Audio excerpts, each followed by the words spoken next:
दो बच्चे हैं, इन दोनों बच्चों को भी चोर बना देना चाहिए, क्योंकि अब तो मैं बूढ़ा हो चुका हूँ। ये बच्चे चोरी करेंगे और हम मजे से बैठ के खाएंगे।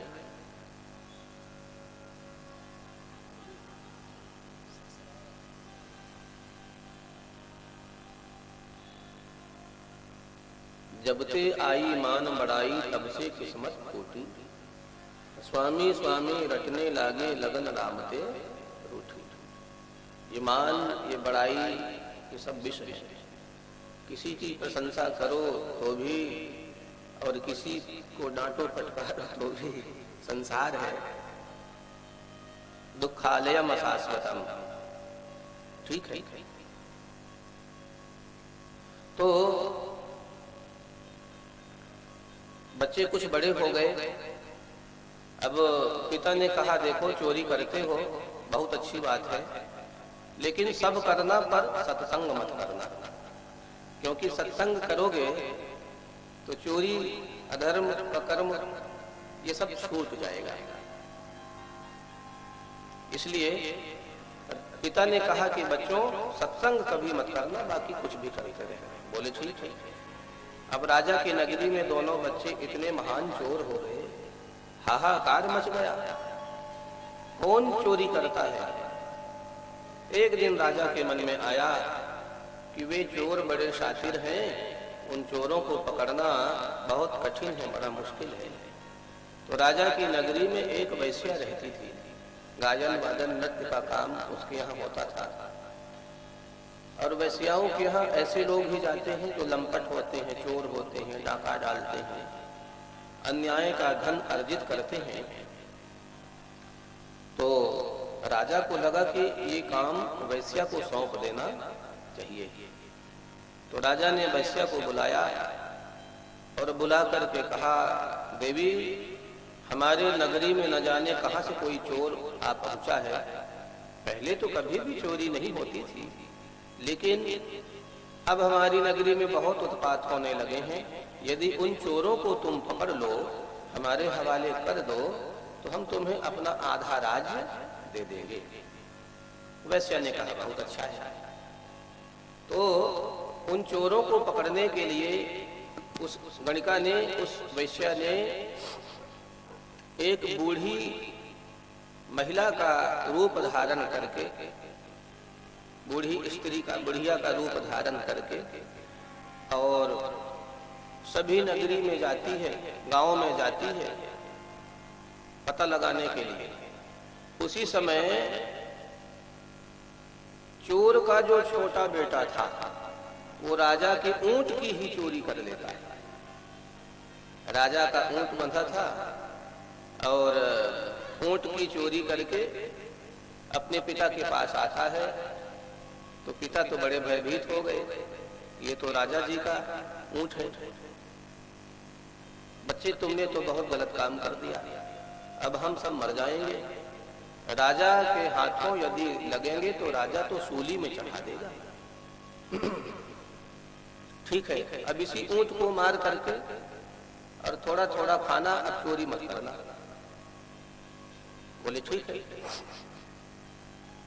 हुआ ये कि जो बड़ा पुत्र था वो भी चोरी करने के लिए निकला था, और उसे पता नहीं था कि छोटा भाई राजा के यहाँ ऊंट की चोरी कर चुका है। अब वह चोर राजा के यहाँ चोरी करके भाग रहा था, तो राजा जी के सिपाही सब पीछे पीछे दौड़ाने लगे। तो बड़ा भाई भागता है और भाग करके देखता है कि सत्संग हो रही है, उच्च कोटि के सिद्ध संत सत्संग करा रहे हैं, भगवान की कथा सुना रहे हैं। बहुत भीड़ थी, और उन्हीं भीड़ के मध्य में जाकर के चोर छिप जाता है। सिपाही सब भाग जाते हैं, चले जाते हैं। तो सत्संग में संत ये बता रहे थे कि देवताओं की परछाई नहीं होती, देवताओं की छाया नहीं होती, और देवता पलक नहीं गिराते। ये दो बातें सुनी, इतने में पिता की बात याद आ गई।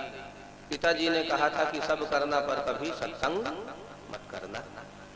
अब बड़ा भाई वहां से चला जाता है, रात्रि का समय था।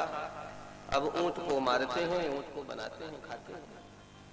तो जो वेश्या थी बुढ़िया का रूप कि कोई ऊंट का मांस दे दे, मेरा बच्चा बहुत बीमार है। वैद्य ने कहा है कि ऊंट का मांस खाएगा तो बच्चा जल्दी से ठीक हो जाएगा। अब पीपा जैसे महाराज की नगरी में कौन ये सब, कोई मांस नहीं खाता, कोई प्याज नहीं खाता, कोई लहसुन नहीं खाता, कोई मद्य मांस नहीं करता, सब सुखी थे, सब भगवत भक्त थे। लेकिन चोर का घर बच गया। तो चोर के घर में वही गणिका बुढ़िया का रूप धारण करके जाती है और जोर से चिल्लाती है, रोती है कि मेरे बच्चे का प्राण संकट में है। वैद्य ने कहा है ऊंट का मांस बच्चा खाएगा तो जल्दी ठीक हो जाएगा। भैया यदि तुम्हारे घर में यदि ये बना हो तो हमें थोड़ा सा दे दो। चोर सरल था और कहा बहन किसी से बताना नहीं। बोले ठीक है, हमको क्या आपत्ति है। अब पात्र में दिया और दे करके बुढ़िया को विदा कर दिया। बुढ़िया समझ गई यही चोर है। राजा के घर का ऊंट भी मरा पड़ा था। तो गणिका के मन में आया कि राजा ने हमको जिम्मेदारी दिए हैं कि यदि चोरों को पकड़वा दोगे तो आधा राज्य दे दूंगा। अब कदाचित इन चोरों को मैं राजा के नगरी से बाहर कर दूं तो हो सकता है कहीं पूरा राज्य दे दे। तो रात्रि के समय में काली का रूप धारण करके, काली मैया बन के पूरे शरीर में काला काला रंग पोत लिया, बहुत बड़ी बड़ी बाल लट बना लेती हैं और लकड़ी के कई हाथ लगा लिया, तलवार, फरसा, कृपाण, कटारी, खप्पर, मुंडमाल ये सब लेकर के और जाती है। गर्मी का दिन था, सब ये तीनों चोर आंगन में सोए थे और शुक्ल पक्ष था। जोर से चिल्लाती है और चिल्लाती है तो तीनों चोर जग जाते हैं।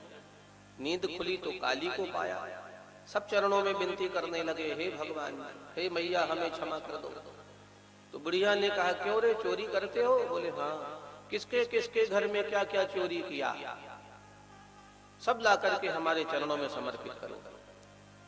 तो ये तीनों चोर जो जो वस्तु चुराए थे सब काली के चरणों में अर्थात उस गणिका के चरणों में धर करके और प्रणाम कर रहे थे कि बड़े बेटे की दृष्टि काली के आंखों में पहुंच गई। सत्संग किया था क्षण भर का, तो सत्संग